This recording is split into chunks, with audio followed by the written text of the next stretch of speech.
Hari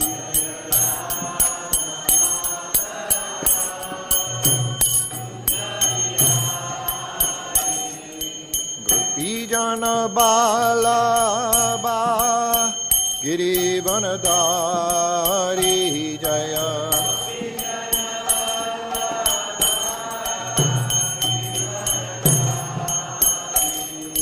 Gopijana Bala Ba Girivanadari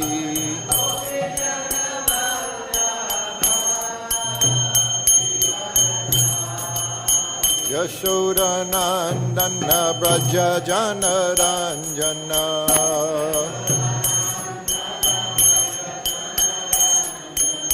Yashoda Nandana Braja Jana Ranjana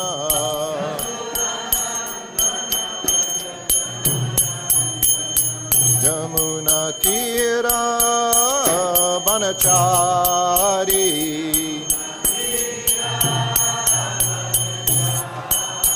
Yamuna Tira Banachari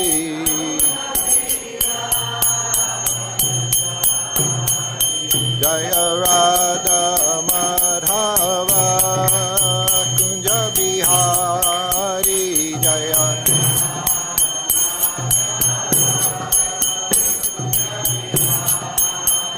Jaya Radha Madhava Kunja Bihari Jaya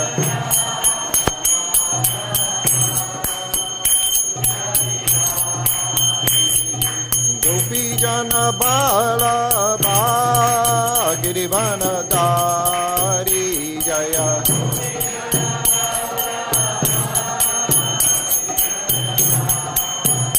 Jai Gopijana Bala Ba Girivanadari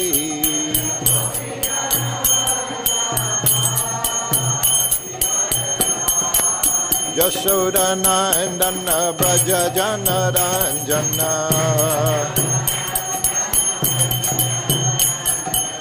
Yashoda Nandana Braja Jana Ranjana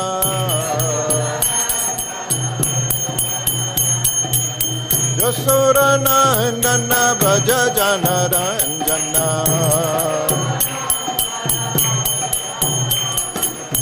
Yamuna Tira Banachari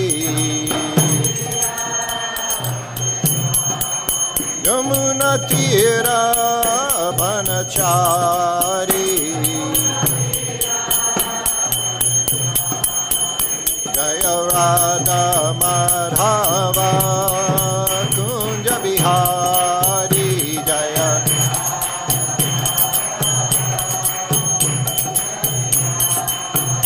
Jaya Radha Madhava Kunja Bihari Jaya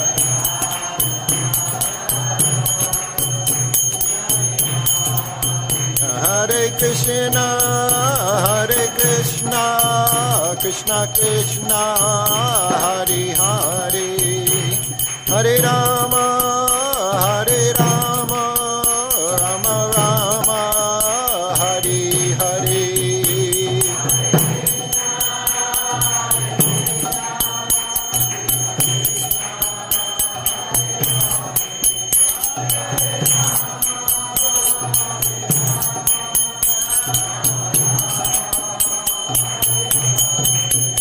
Hare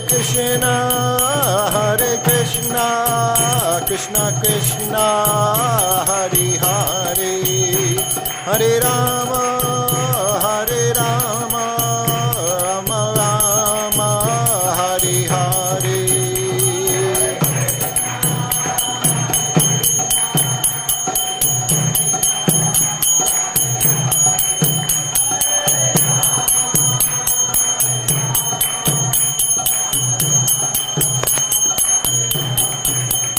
Hare Krishna Krishna Krishna Hare Hare Hare Rama Rama Rama Hare Hare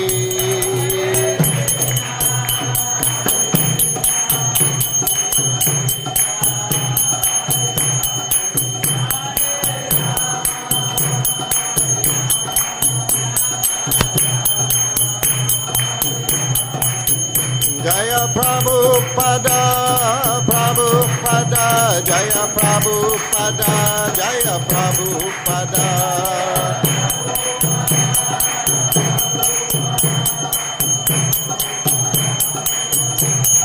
Jaya Prabhupada, Prabhupada, Jaya Prabhupada, Prabhupada.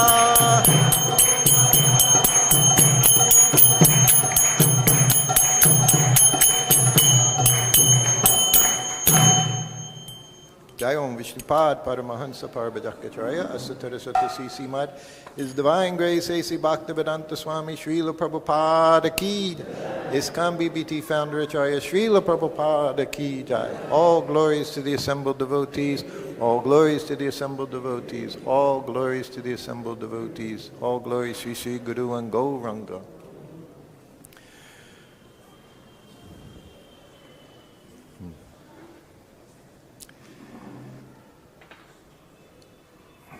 Uma Gnata Mirandasya Gnanjana Salakaya Chakshulan Militam Jaina Tasmai Sri Gurave Namaha Sri Chaitanya Manobishtam Stapitam Jaina Bhutale Swayarva Kadamayam Dadati Svapatandikam Panchakopa Tarubhishcha Kripa Sindhubhya Evacha Patitanam Pavanebhyo Vaishnavebhyo Namo Namaha Jaya Shri Krishna Chaitanya Prabhu Nityananda Shri Advaita Gadadhar Sivasari Gaura Bhaktivinda Hare Krishna Krishna Krishna Hare Hare Hare Rama Rama Rama Hare Hare Hare Krishna.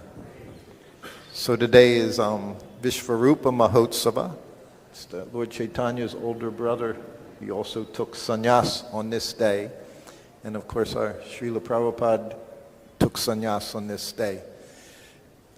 It was September 17th, 1959, and I've been asked to give this class today. I feel very unqualified to speak today.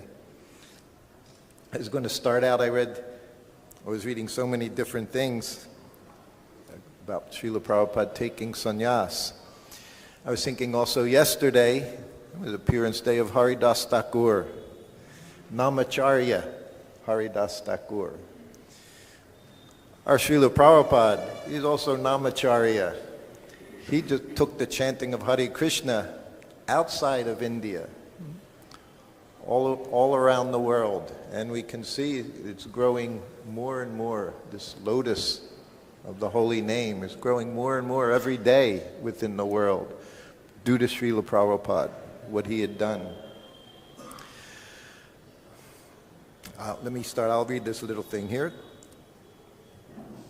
Today, Vishvarupa Mahotsava, where Chaitanya's older brother took sannyas, and of course Srila Prabhupada did on this day, 1959. Srila Prabhupada said, I was there for this lecture, maybe you were there, this is 1973 in Los Angeles. Srila Prabhupada gave this lecture. And in the course of the lecture, he became very emotional. Srila Prabhupada's lectures were generally very strong, very powerful. Sometimes he would become overcome with emotion. This was one of these occasions. He said, I never thought that I shall accept this renounced order of life. In my family life, in the midst of my wife and children, sometimes I was dreaming that my spiritual master was calling me and I was following him. You see, speaking this in class. When my dream was over, I was a little horrified. Oh, Guru Maharaj wants me to become sannyasi? How can I accept sannyas? At that time, I was feeling not very satisfied that I have to give up my family and become a mendicant. I was thinking, no, I cannot take sannyas. But again, I saw the same dream. We know he had at least 3 dreams he speaks about, possibly even more, where his Guru Maharaj appeared to him, just calling him. He didn't mention sannyas in the first time, but he said, come, come. At that time, Srila Prabhupada, he was householder. His business was still going on, although it was deteriorating. He talks about in the late 1940s, the business was up and down. At one point he said, very good. Everything was going very good. Then gradually things started to decrease more and more. And of course he mentions, we've heard, and as he said, my spiritual master also mentioned, when you're favored by Krishna, he'll take everything away. And I remember Prabhupada speaking, and when he was speaking like that, from his heart, take everything away. He said everything was taken away. He said Krishna took everything away. And in the audience, his disciples, they started to laugh. Because sometimes we do that, we hear something. Prabhupada shook his head. He said, no. He said it was horrifying. He said, everything taken away. Prabhupada had his idea. He knew everything was about printing books. If he was going to be successful, he needed to print books. Prabhupada was very independent. We know he talks about that. After his spiritual master left, he carried on in his grahasta life, doing business, accumulating money, thinking, with this money, I can print books and then go to the West. There's no for other reason. It wasn't that he was trying to be a wealthy man. He took care of his family. You know, Srila Prabhupada was ideal householder. He was ideal in every way. Prabhupada told in one letter, when Tamal Krishna Maharaj wrote him, asking about the difference between Sadhana Siddhi, Nitya Siddhi. And in the letter, Prabhupada said to him, there was not one time in my life when I did not remember Krishna. Sometimes we speak, there are two principles. Always remember Krishna, never forget him. So Srila Prabhupada stated very clearly in this letter, he said, at no point did I ever forget Krishna. One evening while I was giving him massage, he told me he could remember being in his sister's arms. He said maybe 6 months old. He could remember, this is devotee, he could remember 6 months old. I can't remember yesterday what happened yesterday. He's remembering 6 months old. He said, I was in my sister's arms. And he was saying from that point, always Krishna. He credits his father very much for leading him in his life in so many ways. He always followed the instructions of his father. He told me one evening, again during massage, this was in Juhu, we're under the mosquito net. So many mosquitoes were there. And I'm massaging Prabhupada's leg. And he went way back to his childhood. And he would transport you. Wherever Prabhupada went, he could transport you with him. Prabhupada would go there himself. When he spoke things, he was there.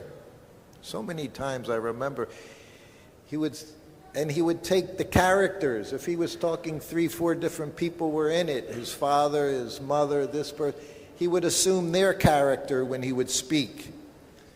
So when he would tell a story, it was a one-man play.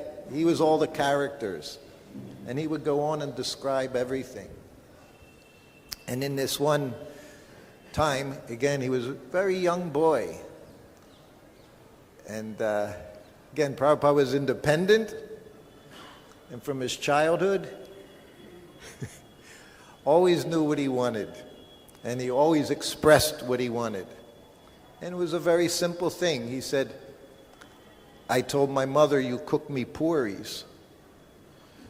So his mother, being very dutiful mother, concerned about her son's health, little boy's health, she said, no.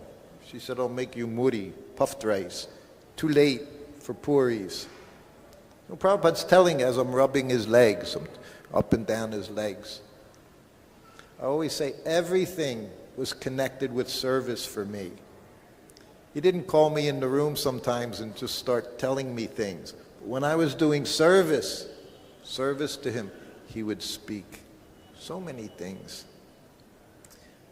When I was new, first month after coming to India,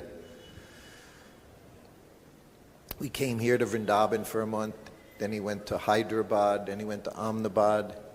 Then he went, at each place he had programs, pandal, evening pandals. Then he went to Mumbai. And we were sitting out on a veranda. It was at Kartikeya Mahadevi's house. And I was massaging him, massaging his legs. And his legs were out. And I'm going up and down his legs. Why don't you go to likes how we're going up and down his legs, squeezing. And he said, you see that? And there's had a scar on his leg, on his thigh, top of his thigh. I said, yes, Prabhupada. He said, when I was a young boy, I got that scar.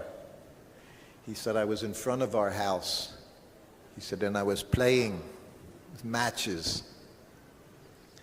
He said, and somehow or other, my whole clothing, everything went on fire. All my clothes went on fire. He said, no one was there. He said, we're just in front. And then he said, out of nowhere, he said, this man appeared. He said, and he put the fire out, and then he left. That's all Prabhupada would say. He wouldn't go into more detail. He just said, this man appeared. He made it sound very transcendental. He said he put the fire out. But he had a scar. It was bad fire. His scar was there. And then I just carried on with massage. He would hear the hawkers out in the street. You know, they would, person asking for your old newspapers, person sharpening knives.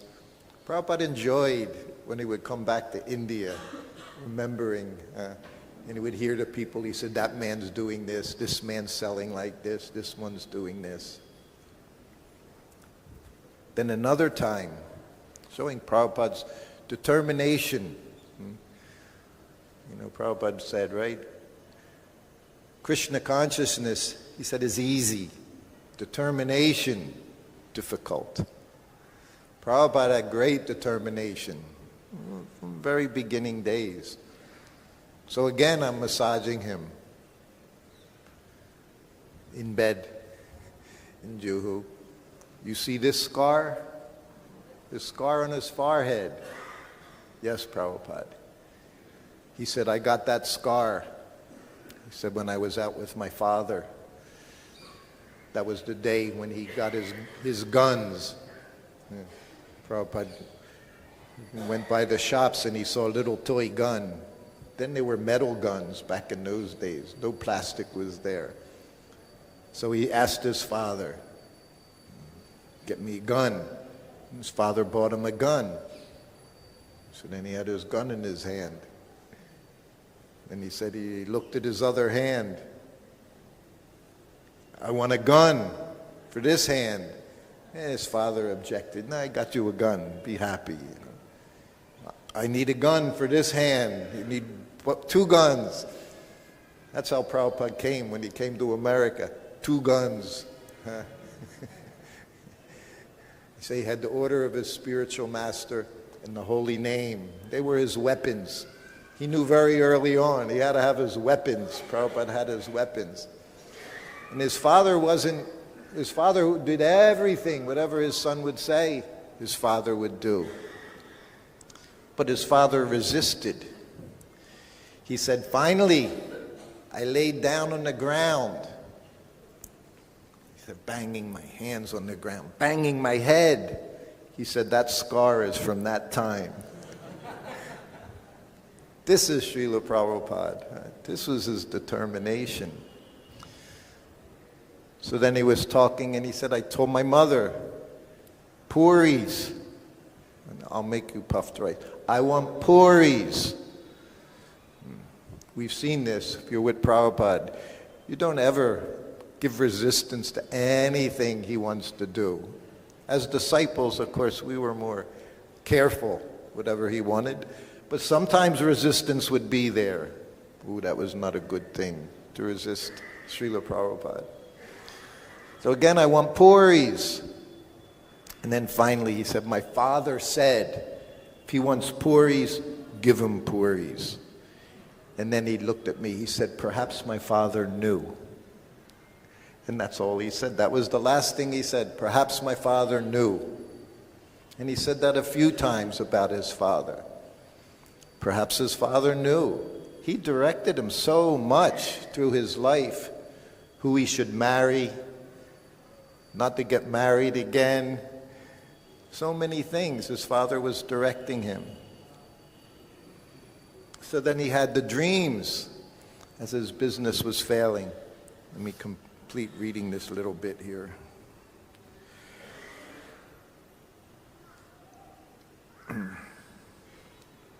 Sometimes I was dreaming that my spiritual master was calling me and I was following him.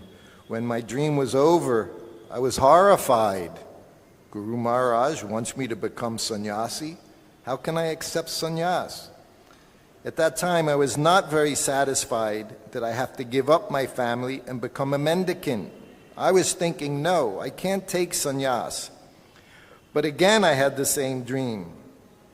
In this way, I was fortunate.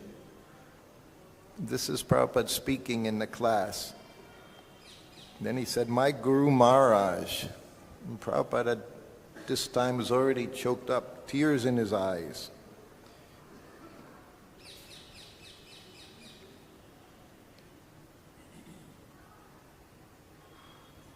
He pulled me out of this material life. I have not lost anything. He was so kind upon me.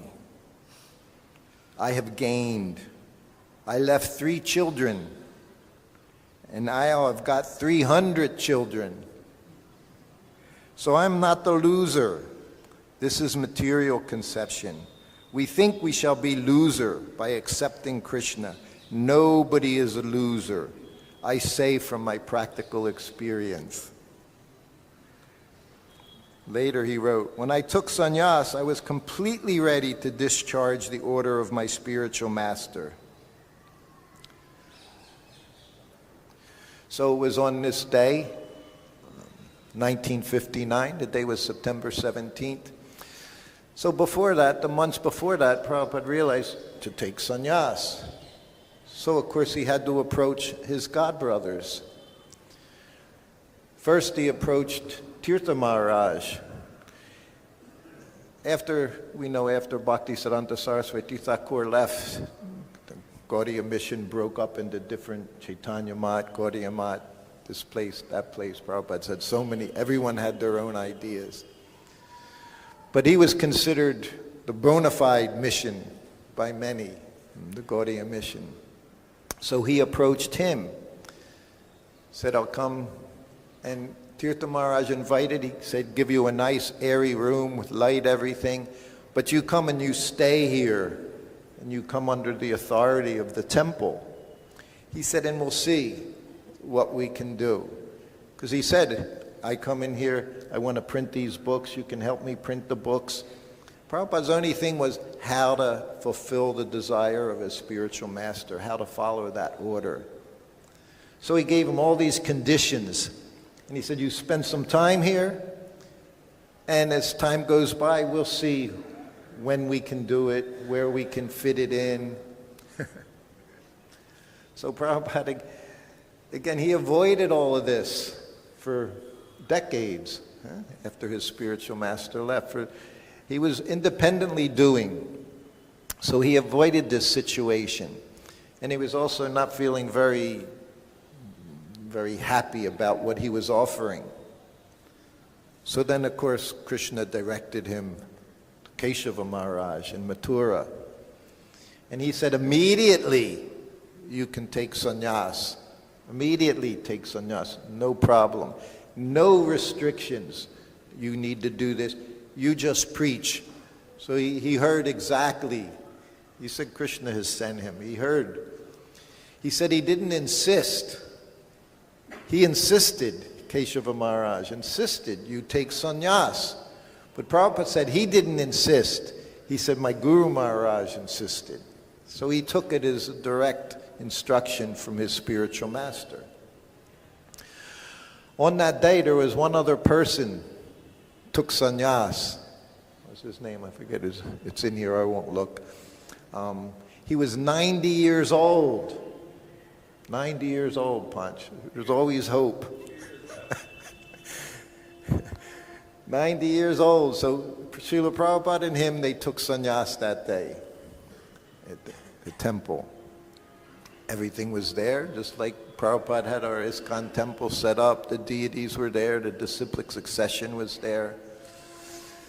His disciple was Narayan Maharaj, Keshava Maharaj's disciple, Narayan Maharaj. So he did the prayers. And also Prabhupada's godbrother, Krishnadas Babaji, Kinchana Krishnadas Babaji. He was there chanting all through. Always chanting, Krishnadas Babaji. Krishnadas Babaji told the story during the ceremony. He said, Prabhupada, he was sitting on a grass mat, and he had his hand in his bead bag throughout the ceremony, chanting. Prabhupada's our Namacharya. I told you last class, I said to Prabhupada, you're Haridas Thakur. When Prabhupada said I could stay in my room all day, I'm staying in my room. Prabhupada said, you're staying in your room. And I said, you're Haridas Thakur. I said, but for me, very difficult. So we see this. Prabhupada chanting complete faith in the Maha Mantra. And later on, to our godbrothers, Krishnadas Babaji said, I saw your Prabhupada. During everything was going on, so many prayers being chanted, he was chanting Hare Krishna. He said, and I understood he's going to take this holy name all around the world. He was one of his very close godbrothers. Told you I saw them in Vrindavan, Radha Damodar temple. As soon as he walked in the room, Krishnadas Babaji, Prabhupada jumped up. Not jumped up to offer obeisances, jumped up to hug him, grabbed him, and they hugged one another. They just laughed and laughed and laughed. And then they spoke Bengali. I didn't understand. But I could see how happy they were to be together. How happy Krishnadas Babaji was seeing what Srila Prabhupada had done, that he had fulfilled the mission of their Guru Maharaj. So that was 1959. Prabhupada had already been renunciate. He said for the last 5 years, he'd always been renunciate. And then he said, when I went to Radha Damodar temple, I began translating the books. It was always just following the order of his spiritual master. And of course, to take sannyas, as Lord Chaitanya took sannyas, here in India, you take sannyas, everyone gives you respect. Everyone gives respect. And we know his spiritual master, he instituted again, giving sannyas to his disciples. Prabhupada understood that as well. Even giving sannyas to his disciples. He said different things at different times. They were not very qualified, Westerners, to take sannyas. He said, but by giving it to him, he empowered them. Sometimes it might be just 1, 2 years, a few years, 10 years, some 20 years. But while they had sannyas, he empowered them to preach. I remember once in Bhaktivedanta Manor, one Indian gentleman was there in the room with Srila Prabhupada. This was 1973. We already had sannyasis who had fallen down. And he said, Prabhupada, why are you giving sannyas to these young men? Sometimes 20, 25 years old, giving them sannyas. He said, and then they fell down. And Prabhupada sat and listened. And I thought, what is Prabhupada going to say? Prabhupada just said, the ends justifies the means. You know, you send soldiers out there into war. All the first ones that go out, they're all set for death. They're all going to be killed.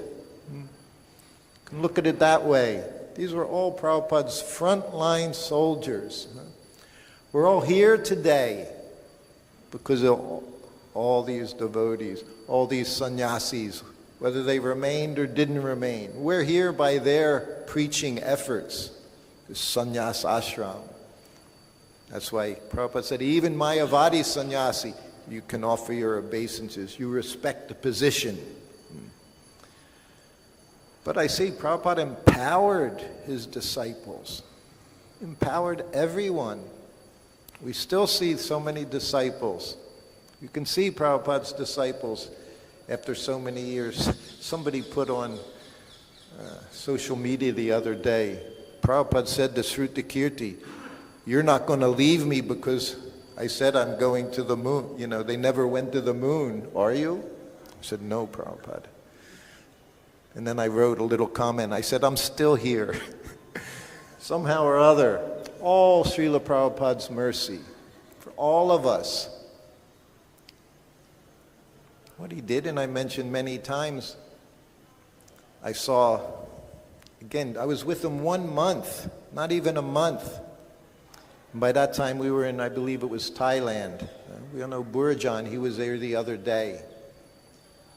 So he came to see Srila Prabhupada every day. Prabhupada was so, like I say, anything he says, you just accept. Burajan, he gave Prabhupada a gift. It was a little silver thing with a lid on it.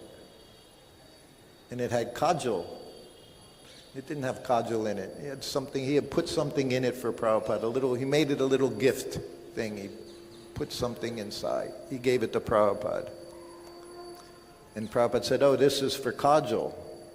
And Burajan said, well, Prabhupada, no, it has this in it. Prabhupada said, it may be. He said, but this is for kajal. And again it went back. And Prabhupada said, it's for kajal. And then Prabhupada coming to Vrindavan, that was 1972, Kartik time, 1972. So 51 years ago. That was 51 years ago.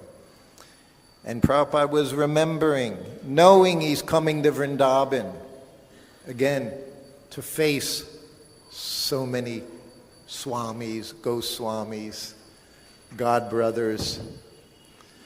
Some were favorable. Many were not so favorable, maybe envious. No one would leave India.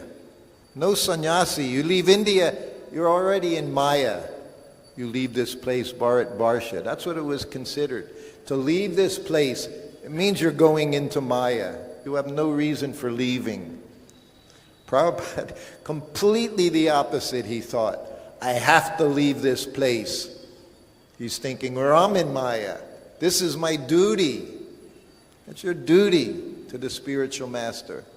Everything else, that's Maya. You just perform the duty of your spiritual master.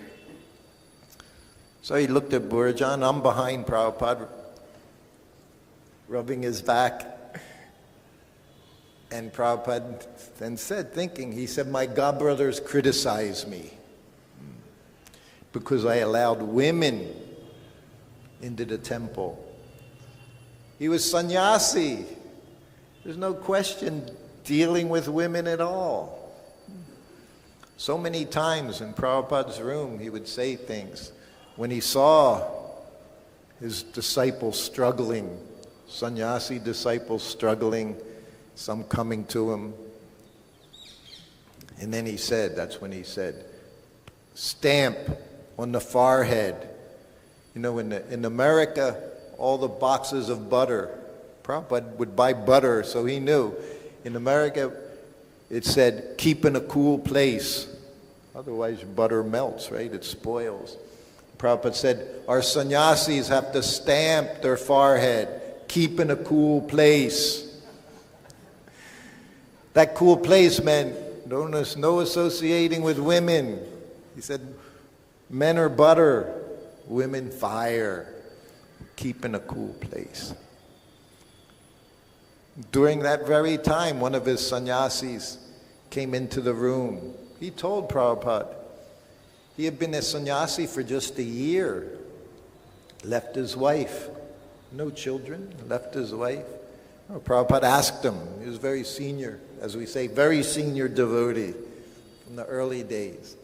So he took sannyas, but a year later, he could feel.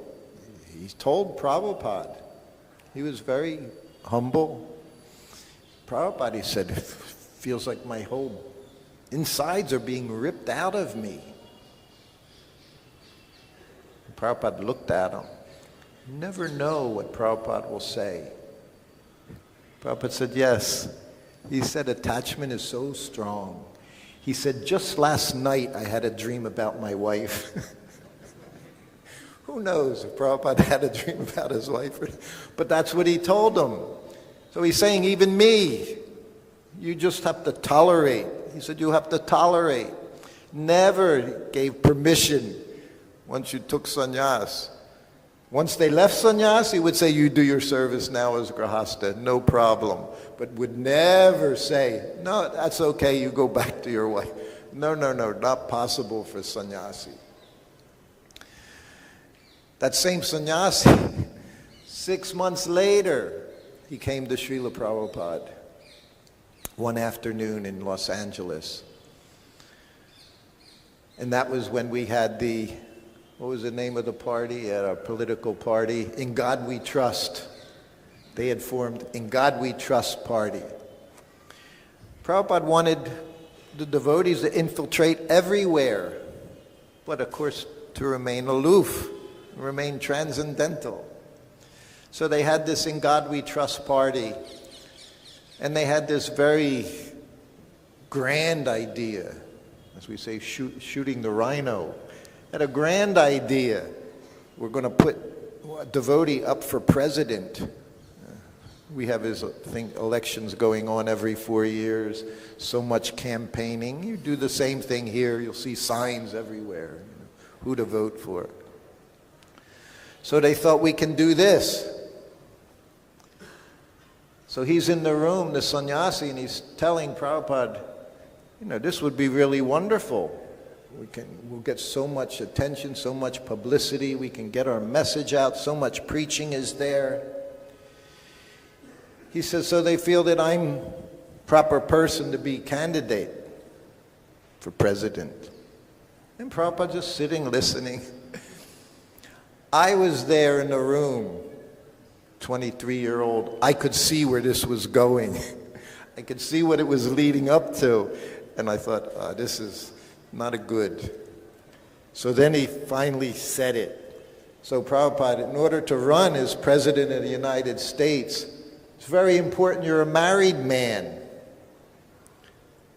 In the U.S., 2 things. You run for president, you should be married, and you shouldn't be bald. No one will no one will vote for a bald presidential candidate. That was the conclusion. So he's saying, Prabhupada, in order to do this, best thing is to go back with my wife. Imagine, sannyasi. Prabhupada said, we'll consider, we'll think about this. And he sent him away. He told him, okay, you've said your thing. He said, okay, I have things to do. So then the rest of the day went by, evening goes by, Prabhupada has his milk and prasadam, they give him massage, Prabhupada takes rest, he gets up to do his translating work, so now it's like 1 o'clock in the morning, Prabhupada rings the bell. He said, go call the sannyasi, 1 o'clock in the morning. So I thought, uh-oh. Well, we say when Prabhupada calls for you, you better be ready. Better be ready. Who can be ready 1 o'clock in the morning? Prabhupada, he was the most expert strategist. He always knew what to do, where to do it, when to do it, how to do it, everything. Expert. So I got him, called them in, goes in, offers a basin, says, Prabhupada just pounded him over the head for the next 20 minutes. You're sannyasi. No question. No question you can leave sannyasa ashram. No question you can do that. And of course, his timing was perfect. He couldn't say anything. He couldn't even think. He had been sleeping for the last 3-4 hours. Who can think? 1 o'clock in the morning. Prabhupada always knew when to do something. Expert. So there in Thailand, Prabhupada said, they criticize me because I've allowed women. Now imagine, Srila Prabhupada came over. He was a sannyasi. And I spent so much time with Prabhupada. He was ideal sannyasi. He was also ideal guru. So many disciples, so many female disciples. And Prabhupada said, we've been successful. Prabhupada wanted to spread the holy name around the world. His mission was to understand how to do it. How to do it. But it had never been done. And he understood. He said, I studied. He said, I studied your culture, your Western so-called culture, for a year. And he said, if we were going to be successful, women had to be in the temple. And that's what he did. And this is the result. Doesn't make it's going to be easy all the time. There in his room, Prabhupada said, men are good, women are good, together, no good. Sometimes he would just say, dilemma. What to do in this material world? How to survive in this material world? He gave us everything. His books. I told you, you've heard so many times I've repeated how Prabhupada said, just read these books. Everything is in these books. Bhakti Prem Maharaj, when I spoke the other day in Ujjain, and I told that story, Prabhupada said, just one chapter, just one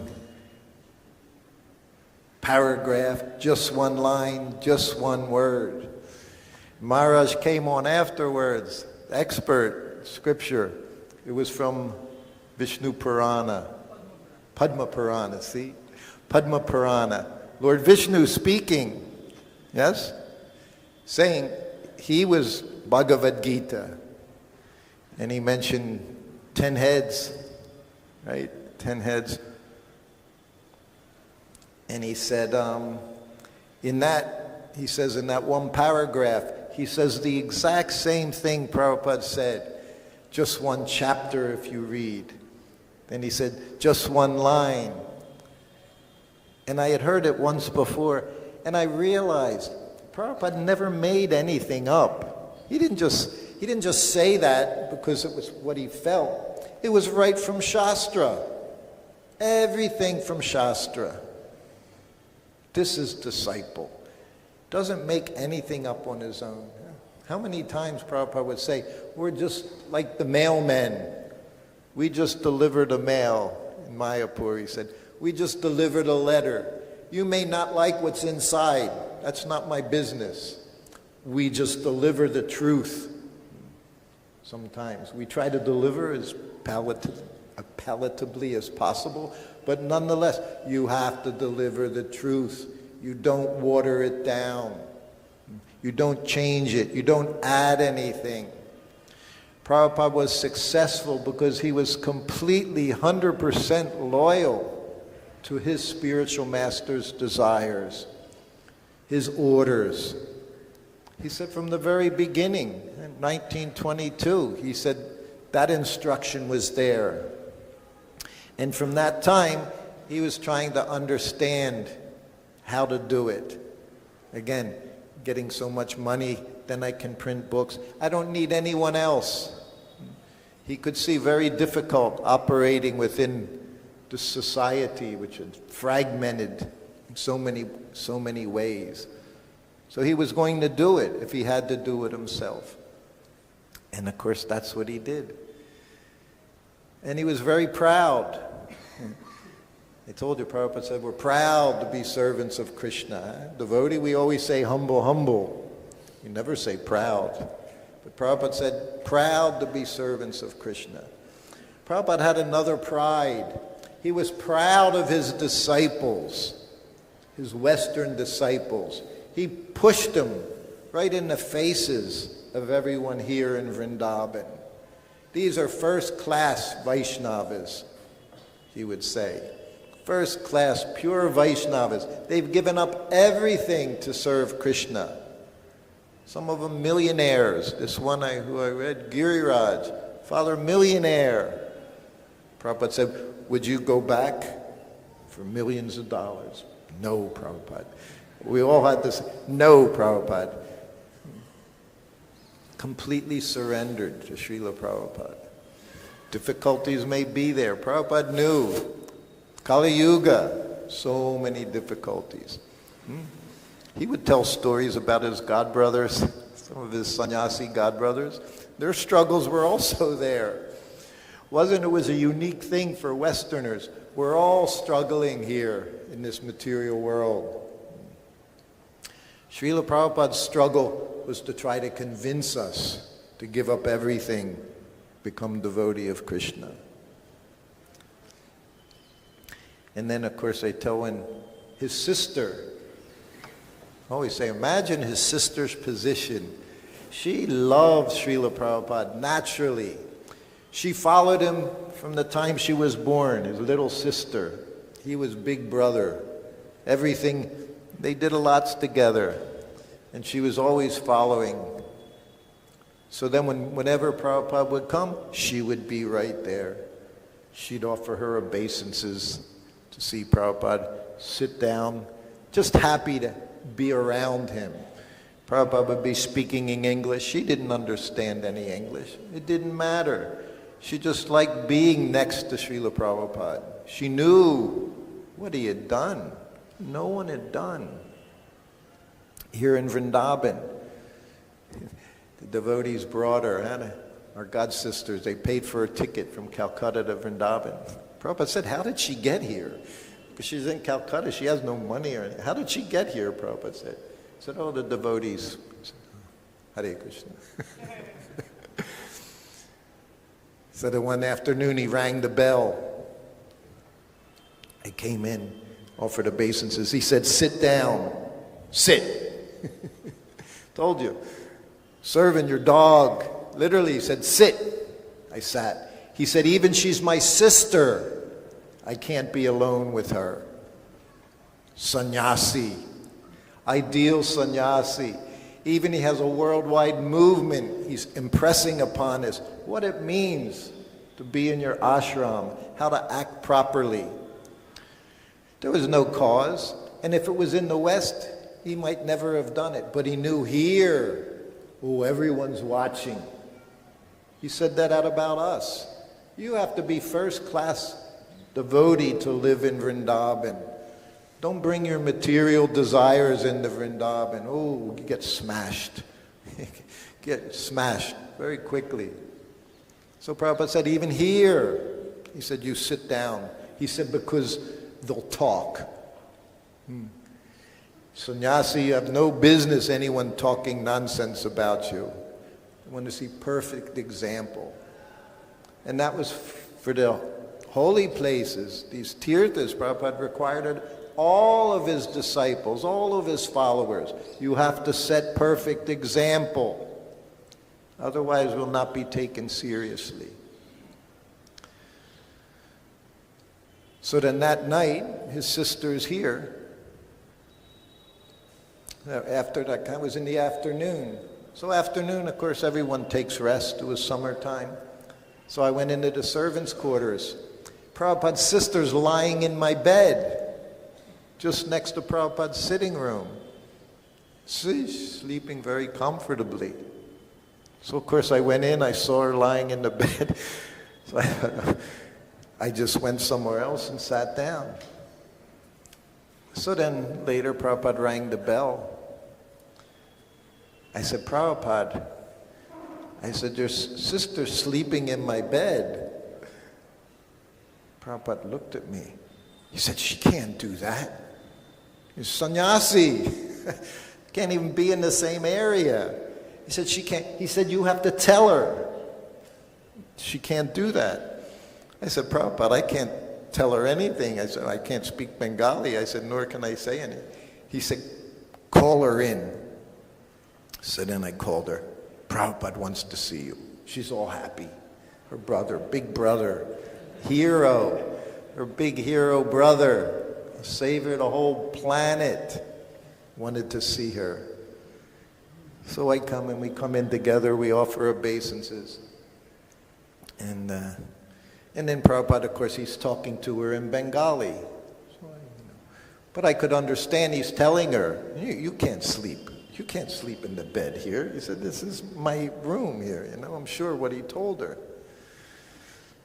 So then they finished, and his sister just didn't say anything, quiet. I didn't see her raise any objections or anything. She was Prabhupada's sister, remember that. So then Prabhupada looked at me, he said, it's okay, it won't happen again. I said, thank you, Prabhupada. So that the next day, 24 hours goes by, Prabhupada has his lunch, Prabhupada goes take rest. So I go to my room, she's lying in bed. I said, she's Prabhupada's sister. Also, you couldn't tell her what to do. I think it ran in the family. Prabhupada loved her very much. He said, me and my sister, my little sister, he said, all we ever wanted to do was be devotees. He said, the others in the family, older one, he said, oh, they wanted to make money, have business, do so many things, live long life. He said, and they got none of that. They didn't live long, they didn't make money. He said, here I am, so much money, living long life. He said, but we had no interest. So, of course, for us, every day is a special day. Here in Vrindavan, as we say, I pinch myself every day. How am I here in Vrindavan, in this place? Srila Prabhupada's home. We know that so-called astrologer said he'd build a house the whole world could live in. But we're in the very living room of that house. We're in the main room in that house. These deities, these are Prabhupada's personal deities. Krishna, Balaram, Radha, Shama, Sundar, Gaur, Nitai. Everything about them, he designed every way they stand, every angle of their arms, their fingers, everything he designed. Just like Prabhupada had his home as a child. This is the home he left to us. It's a very special place. To be able to be here, to come and visit here, one is so fortunate. To live here, one has to be very, very careful. Much, much fortune. But with that fortune, big responsibility to live in this place. Prabhupada's home. I always say from one end to the other. From the moment you walk in, you're in Prabhupadville. Everything is about Srila Prabhupada here. Ideal in every way. Ideal sannyasi. I've told you many times, on the airplane, the stewardess would ask, do you want this? Prabhupada would tell me to tell her. So I was like the translator to the women outside of the temple. He didn't speak. Reporters he spoke to, no problem he would speak. But generally just conversation, no, it wasn't there. He was sannyasi. Imagine, he performed weddings. 1967, 1968, he performed weddings, married his devotee disciples. But as soon as a few years went by, others could do it, he happily handed it over. Not sannyasi business. They would write letters in the early time. The husband struggling with his wife complaining about the husband. He would answer them. Of course, he would always tell them the same thing. Krishna, just engage in devotional service, serve together, read books together. he didn't give any material, psychological, how to solve this problem. There is no solving.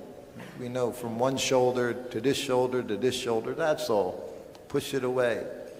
He would always give transcendental answer.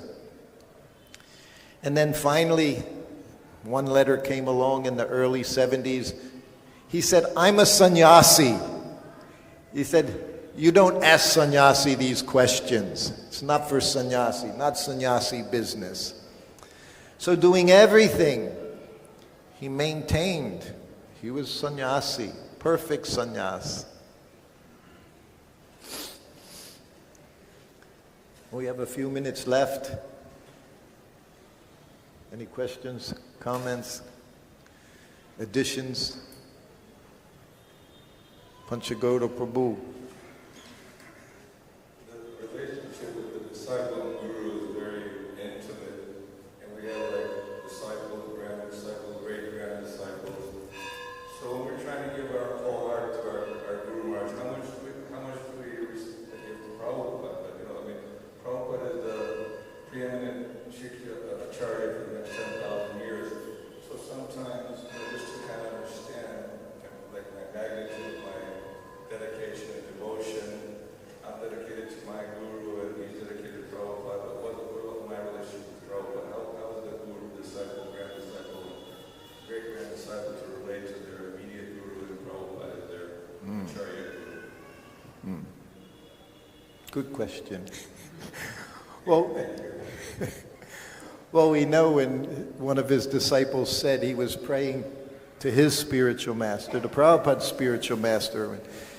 And of course, Prabhupada said the grandfather guru, he's more, he even gave a number, I forget what the number is, 1,000 times, 10,000 times, more compassionate, more merciful than your own spiritual master.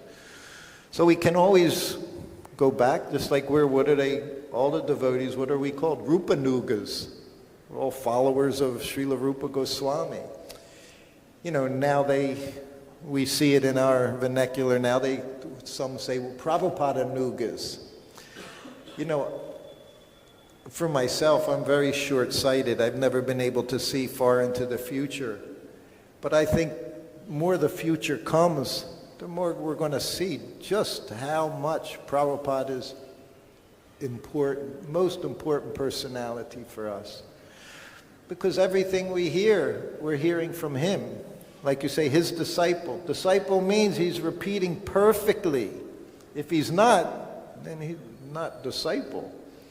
So if you're hearing from your spiritual master who's a disciple of Srila Prabhupada, you shouldn't be hearing anything different.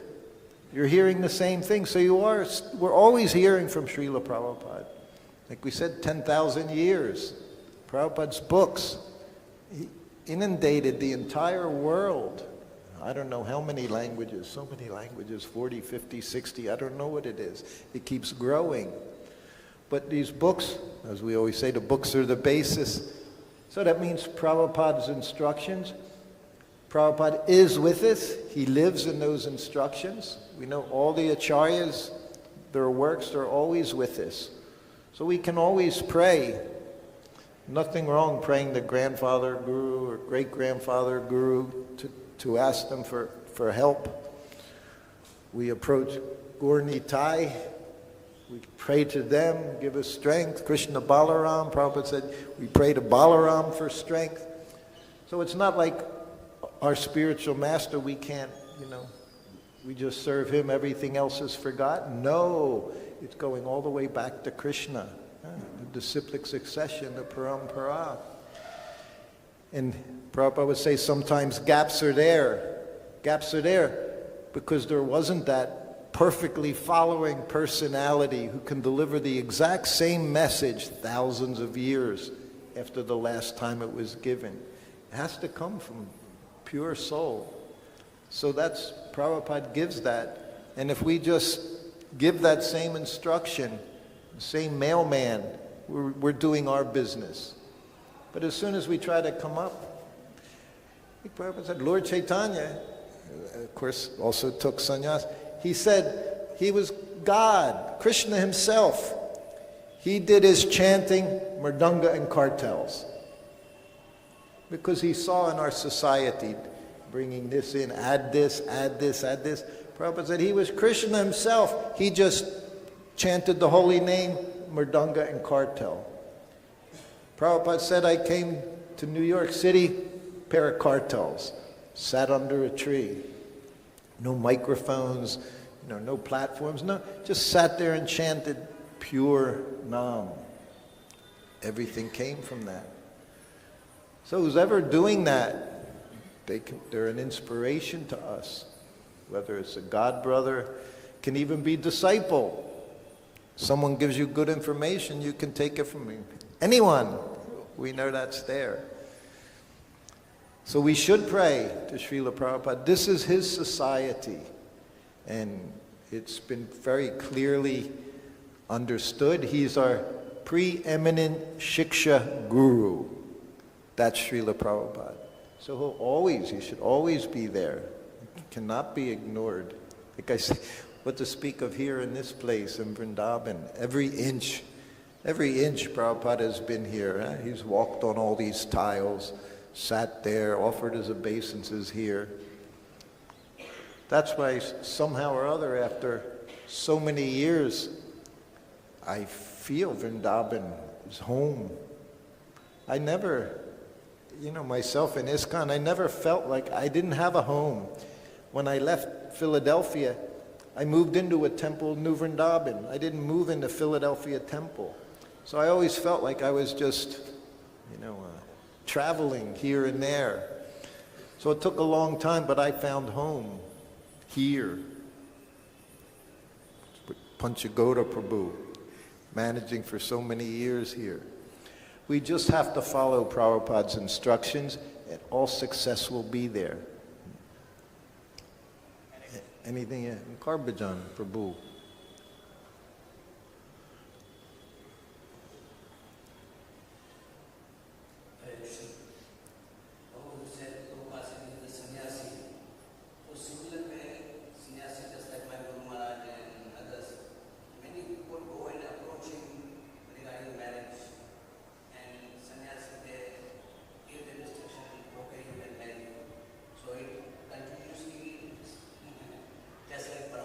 It goes on, huh? Yeah. Well, I described, Prabhupada, we say in America, we say he bailed out. He left as soon as he could. He left. I've spoken to some of my sannyasi godbrothers. You don't have to you don't need to get involved in these issues. It's not your business, and it's not. But that requires training. That requires training of the spiritual master. That's what Prabhupada did. He trained us. He brought us up from very infancy. So he made a lot of concessions. But gradually he was turning. And still turning the screws, tightening, always tightening. What he gave us was the basic principles. But we can go so deep into Krishna consciousness. I started out talking how Prabhupada, thinking of his spiritual master, he was crying. He said, he saved me. Even though Prabhupada said, from the very beginning, I always remembered Krishna. But one can understand, without the spiritual master, we're nothing. I have one godbrother, he's very happy to say, I'm a nobody. I'm nobody. And I say, well, we're all nobodies. But we're all special. When a devotee asked me in the 90s, did Prabhupada treat any of his disciples special? He was a disciple of one of my godbrothers, who was very prominent sannyasi in our society. So he's thinking, I'm going to say, yeah, he treated this person special, and this one, he was certainly special. But I was with him a long time, and it didn't take long, and I said, yes, all of them special. He treated everyone, and he treats all of us very specially. And the more we surrender, the more we do service, you'll be taken care of. Even if it appears something's not going right at the time, it's an opportunity to surrender, to continue to service, and then you get big, big blessings. But to get blessings, you have to practice austerities. Not just be comfortable, chant your 16 rounds, I'm done for the day. Go home, get on the internet, play on my phone. There's more. What you put out, that's what you get. And we know what you put out in Vrindavan, you get 100 times. So we have to be very careful what energy we put out here in Vrindavan. Only to serve Srila Prabhupada's mission, to serve him here in this temple. Every day, 30, 40,000 people coming. They want to see, what does it mean to be a devotee? What are you Hare Krishnas? They come here still out of curiosity. They know we're international society. They're going to see people from so many countries, so many languages. And they want to see, how are you following? Are you doing just like we do here, Vedic culture? So that has to be there. Okay. Srila Prabhupada ki jai. Hare Krishna.